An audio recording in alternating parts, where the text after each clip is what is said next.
पाकिस्तान तहरीक इंसाफ के रहनुमा असद कैसर ने कहा है कि वफाक में भी तहरीक इंसाफ हुकूमत बनाएगी। PTI रहनुमा की जानिब से अपने एक बयान में कहा गया कि इलेक्शन धांधली के खिलाफ हमारी भरपूर तहरीक चल रही है।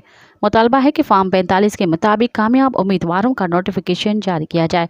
असद कैसर का कहना था कि दूसरा मुतालबा कमिश्नर रावलपिंडी के इल्ज़ामात की जुडिशल इंक्वायरी करवाई जाए।